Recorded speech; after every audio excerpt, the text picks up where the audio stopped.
అందరికీ నమస్కారం. Ramakrishna first time direct చేస్తూ వెంకటేష్ గౌడ్ గారు ప్రొడ్యూస్ చేస్తూ చేసిన శక్తిమతి టీజర్ చాలా బాగుంది. అంటే విజువల్స్ చాలా బాగా తీసాడు తను కొత్తగా. డెఫినెట్గా పెద్దగా సక్సెస్ అవ్వాలని నేను మనస్ఫూర్తిగా కోరుకుంటున్నాను. Thank you very much. నమస్కారం అండి. ఈరోజు చాలా హ్యాపీగా అనిపించింది. మా గురువు గారు వినాయక్ గారి చేతుల మీదుగా మోషన్ పోస్టర్ చేయడం చాలా ఆనందంగా ఉంది. సో ఇది పీరియాడిక్ మూవీ అండి.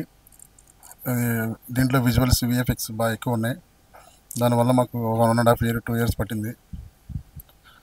సో ఇది August 15th ఆగస్ట్లో రిలీజ్ చేద్దామనేసి అనుకుంటున్నాము. ప్రొడ్యూసర్ గారు కూడా చాలా కాంప్రమైజ్ కాకుండా తీశారు ఈ మూవీ. సో ఇంకొక 1.5 monthలో మొత్తం పోస్ట్ ప్రొడక్షన్ అంతా అయిపోయి ఆగస్టులో మేము ముందుకు వస్తున్నాము. మీరందరూ మమ్మల్ని ఆశీర్వదిస్తారని కోరుకుంటున్నాను.